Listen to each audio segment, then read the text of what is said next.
Zulu. And then top we call Zo. So Nzulezu means we are living on water top. Nzulezu. And we are learning, no? So it's not actually Nzulezu. No. Hi loves, how y'all doing? Welcome back to Naya's World. I'm Naya and this is my mini world. So like I informed you all in my previous video that my next post is going to be about the history, detailed history of the village called Nzulezu. Well, this video is going to be it, and you're not going to see me a lot in the video, so please enjoy. Watch till the end of the video, I beg. And if you're new here, please don't forget to subscribe, turn on the post notification bell so that every time I post a video you'll be notified.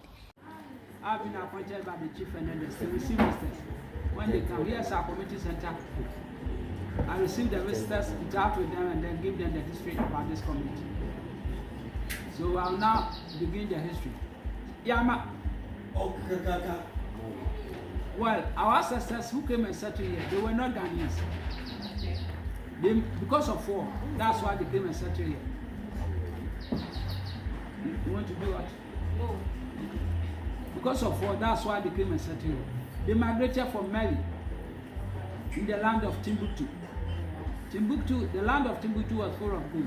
Some warriors from Senegal, they were called Mendes. They came here to extract some of the gold to their country. Our ancestors resisted. And that became a conflict between the two countries, later extended to war.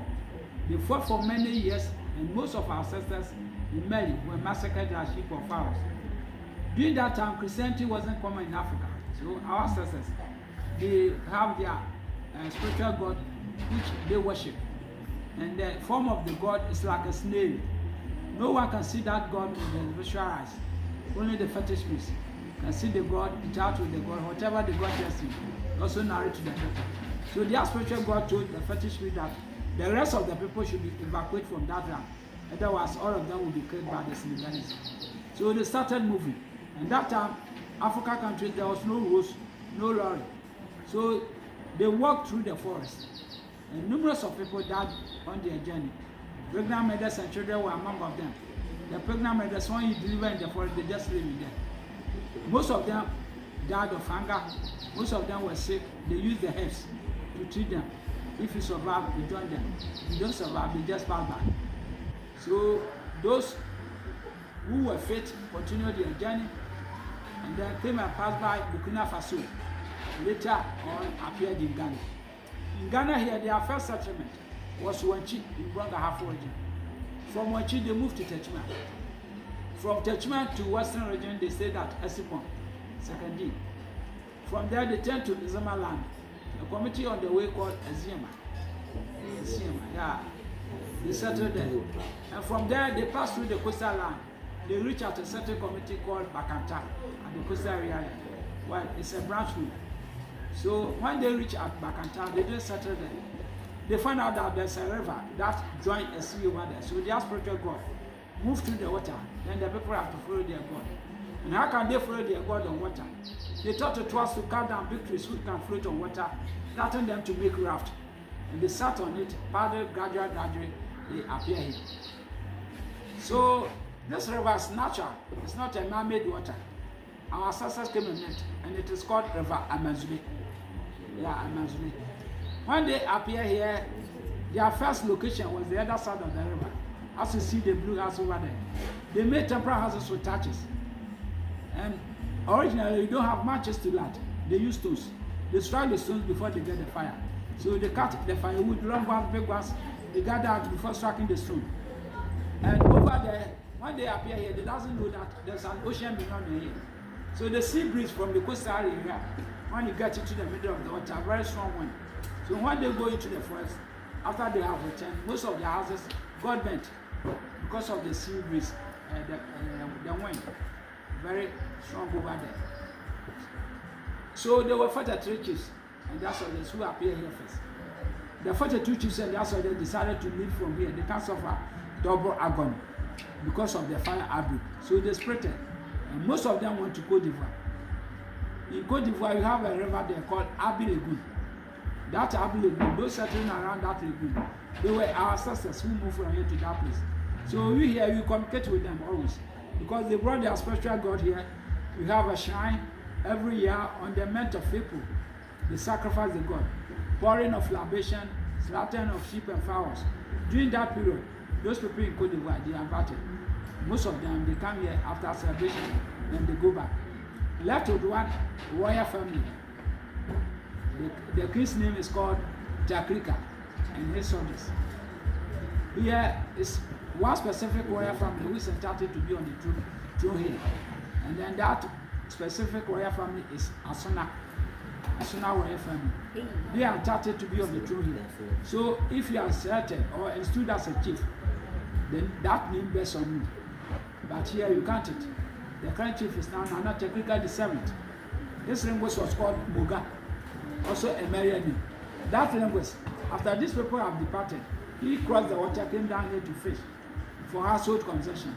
He found out that the wind here is very calm. So he went back and told the chief, and he said that the chief selected people to come and verify. And when they came, what the language said was true. So they all decided to move from the other side and settle here. After their settlement, the chief assembled his members, asking them that whoever is prepared to go back to his country should tell. No one responded. They said most of their parents have been killed in Mali, so they are not going back. What are they going to do over there? So they stay here for the end of their life. And these people from Mali, they have their special language when they were coming. Their language was called Eutri language. They were not Nzulezu, they were not Akans, but their language is called Eutri. That Eutri people, they speak that language by themselves. And the women among them, most of them lost the life of their husbands in the war. Likewise, the men too. Through the journey, most of their wives died. The youth among them, they also mature to marry. Once their elders says they are not going back to their country, then the men have to move around and search for Ghanaian men to marry. Because of Ghanaian women to marry, and then the women have to search for Ghanaian men to marry. Yeah, because of intermarriages, they are compelled to learn the language of the Ghanaians. So by learning the language of the Ghanaians, their language started to vanish gradually. Because there are children that they are producing. The children that they are producing, they don't teach them the language of the Mali. So only the Nzulezu they have to speak. So currently that language has vanished totally. No one can speak that language. No one can hear that language. We are all Nzulezu people here. We are among of the Akan group. We do everything in common with the Akans.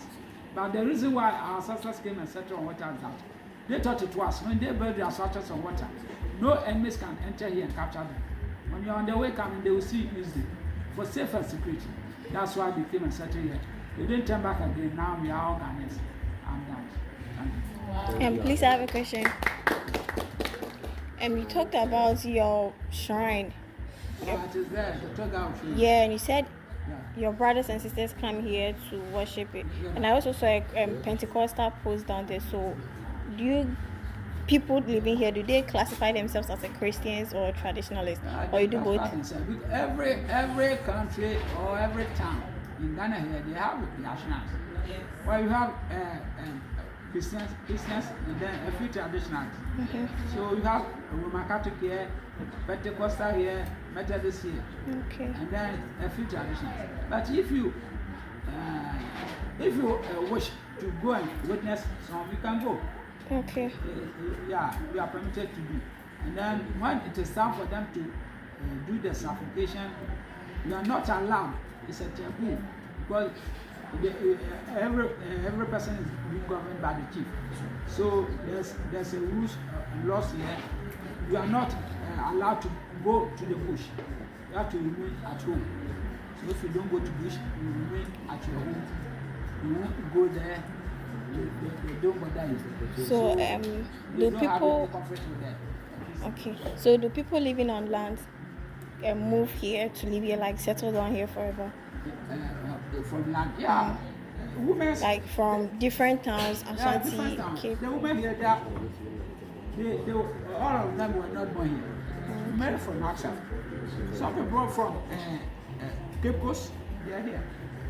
Some people, and then our children here, some people have been married to the piano, the Friday, so in terms of just going on. Yeah. So what's your current population?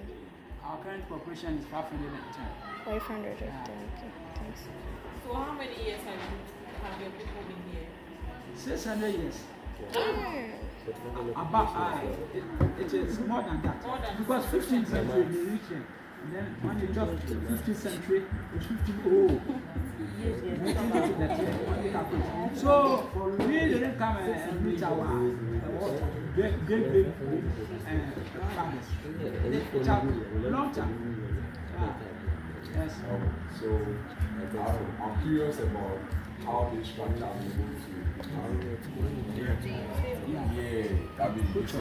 do you guys do like renovations or Yeah, just one structure? yeah, we do maintenance because the wood in the water it got rotten. So you know the years that you have to change it. It's about 10 years. The one underneath the water, it's 10 years time you have to renovate it. You go and catch another one, you pull the spoiling one out, and then you place another one. Yeah. But when we are placing it, we divert it, we shake it. Yeah, so we place it in and then shake it. We just hold it up and then dip it in. Yeah, pull it up and dip it in. But when it goes to a limit time, well, you have a metal there, then you just hit on it and then it becomes straight. But the new one, the new building, it's a communal work. Here, if you want to build a house, you have to call your colleagues, about 15 or 20 people. They all get into the water. They share ourselves, themselves, about 6 people holding one stick. They lift it up and dip it in. Lift it up and dip it in. When our strength is off, we have a metal there. So when it is stable, you leave it and it's stable there. You hit the metal on it, and then it's going down, going down, going down. So when you get the level, then you all come out. Then we give the, we hand over to you to continue your building.